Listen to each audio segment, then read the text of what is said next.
Chapter 5. The Social Sea. By 8 o'clock, the light was failing.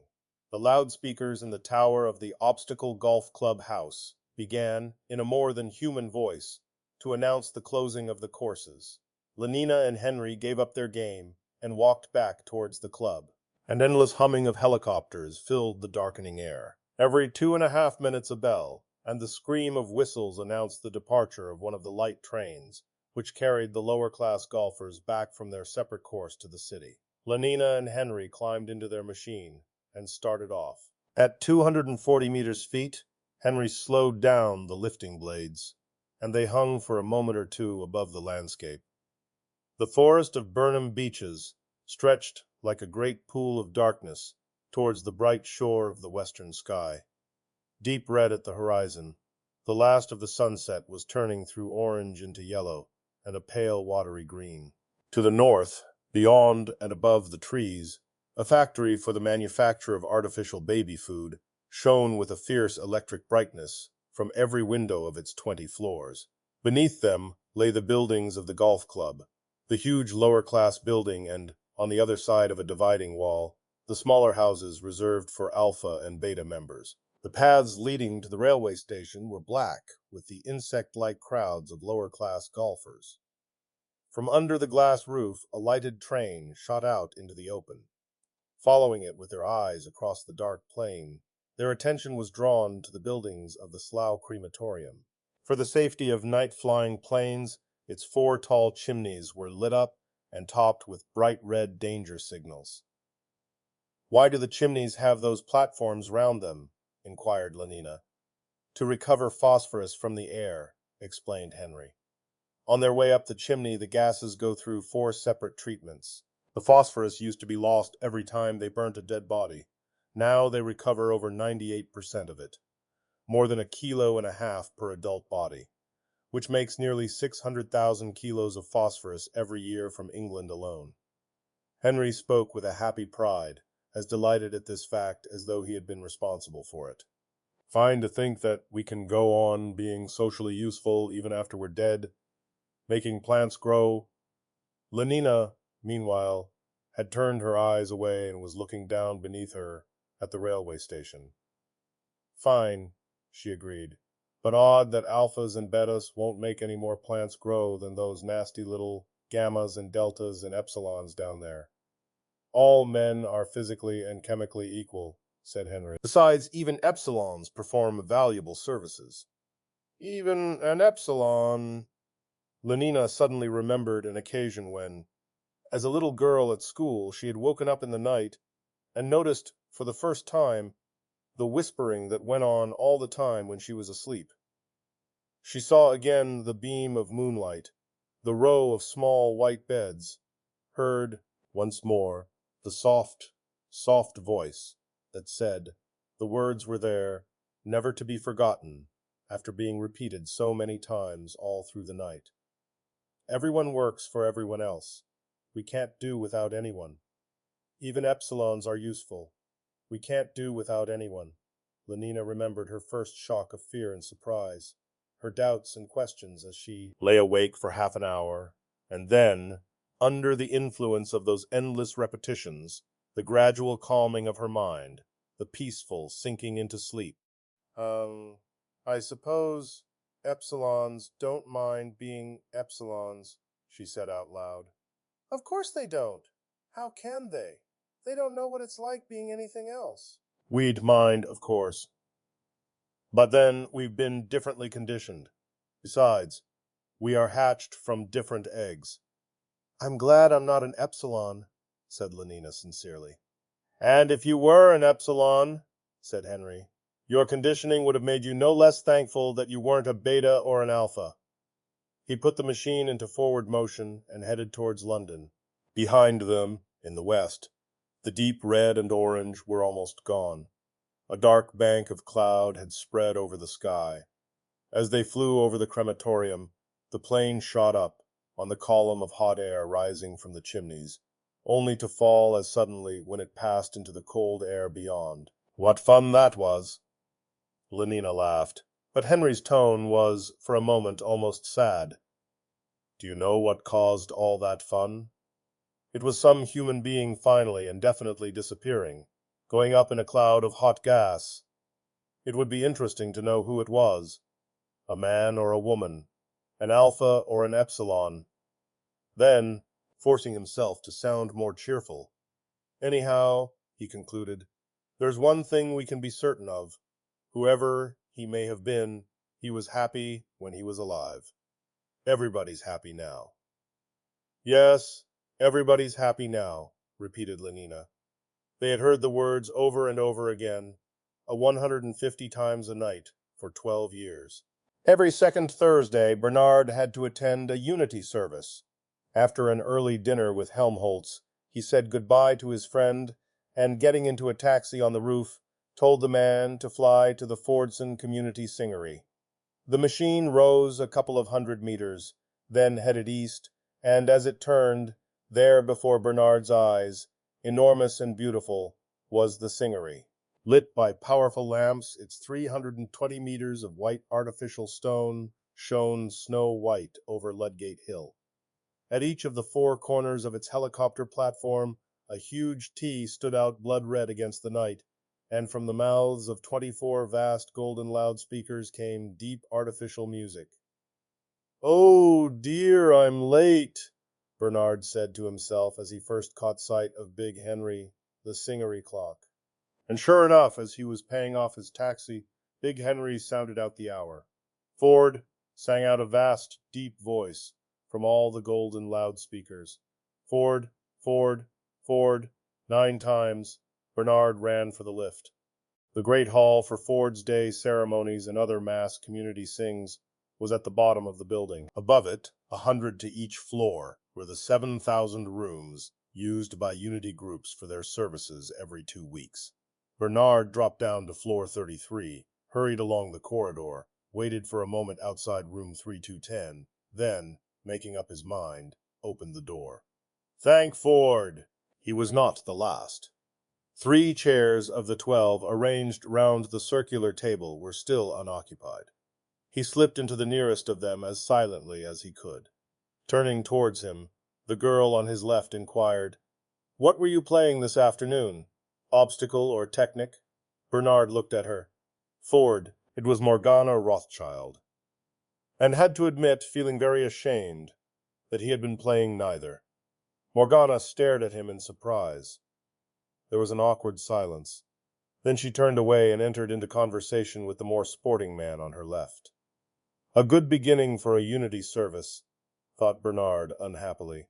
If only he had given himself time to look round instead of hurrying for the nearest chair. He could have sat between Fifi Bradlaugh and Joanna Diesel, instead of which he had gone and blindly planted himself next to Morgana. Morgana, Ford, those black eyebrows of hers, that eyebrow rather, for they met above the nose. Ford, and on his right was Clara Deterding.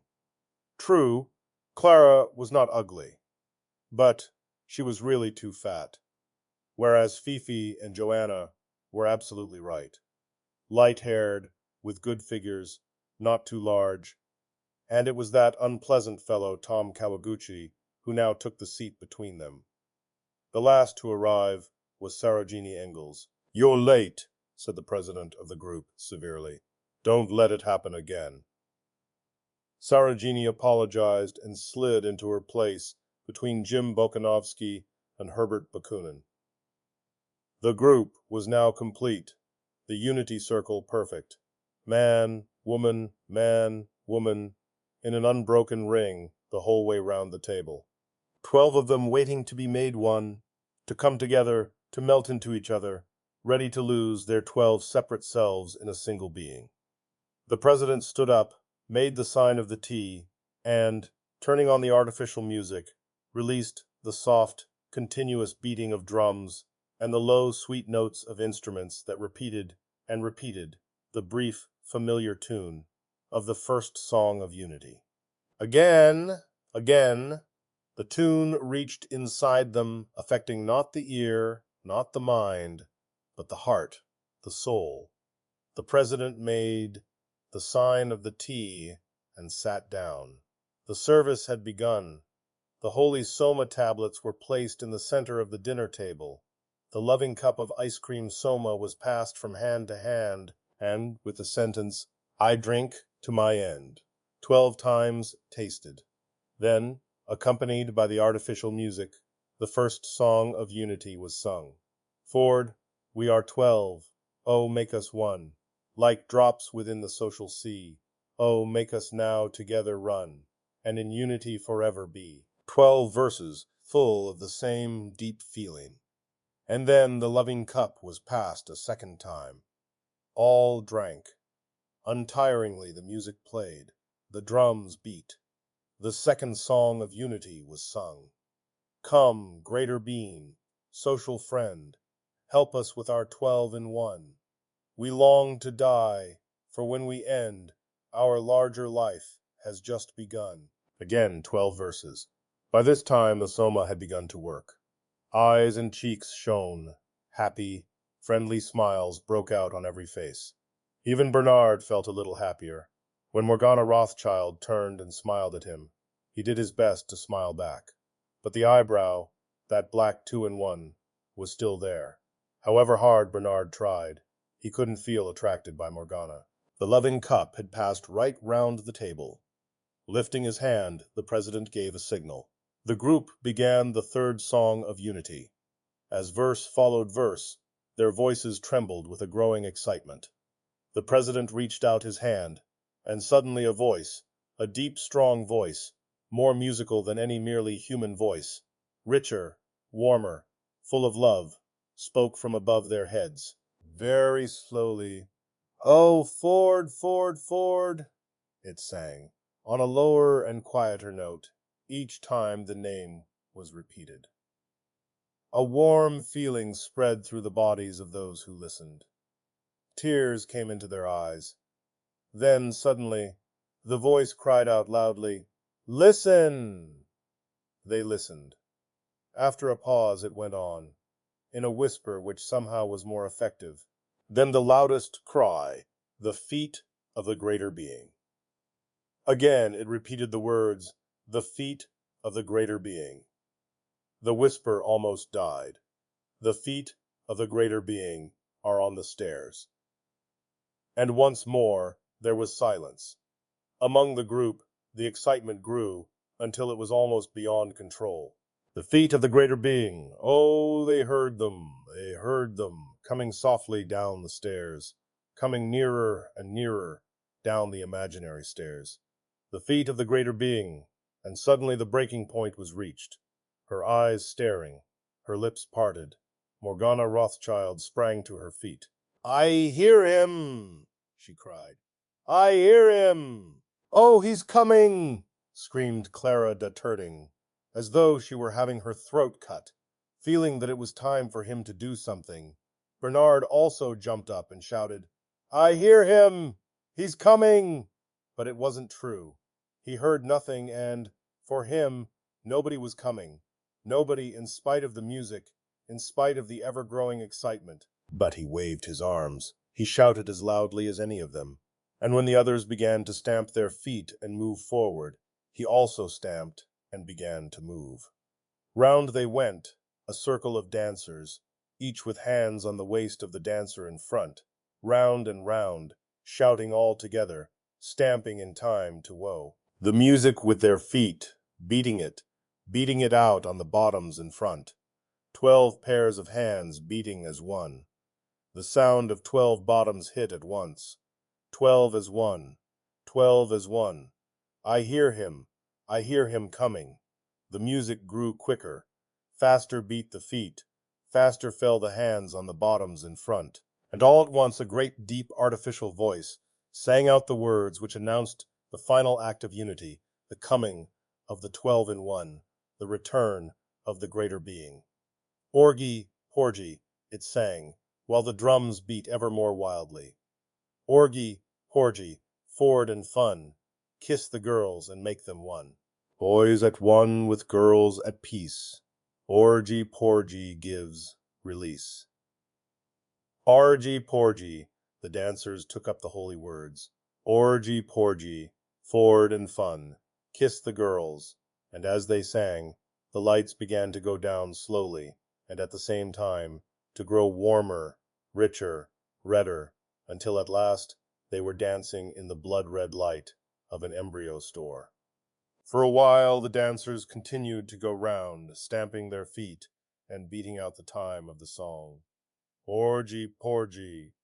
Then the circle weakened, broke, fell on the ring of soft benches which surrounded the table and the 12 chairs in an outer ring. Orgy, porgy. Gently, softly, the deep voice sang on. They were standing on the roof. Big Henry had just sung 11. The night was calm and warm. "Wasn't it wonderful?" said Fifi Bradlaugh. "Wasn't it simply wonderful?" She looked at Bernard with shining eyes, happy, completely satisfied, at peace with the whole world. "Yes, I thought it was wonderful," he lied and looked away. The sight of Fifi's happy face only made him feel his own separateness more keenly. He was as unhappily alone now as he had been when the service began. More alone because of his unsatisfied desire for something that he could not even describe to himself. Separate and unhappy, while the others were being united with the greater being. Alone, even in Morgana's arms. Much more alone, more hopelessly himself than he had ever been in his life before. He had come out from that blood-red light into the common, cold light of the electric lamps with a feeling of hopelessness. He was terribly unhappy, and perhaps her shining eyes accused him. Perhaps it was his own fault. "Quite wonderful," he repeated, but the only thing he could think of was Morgana's eyebrow.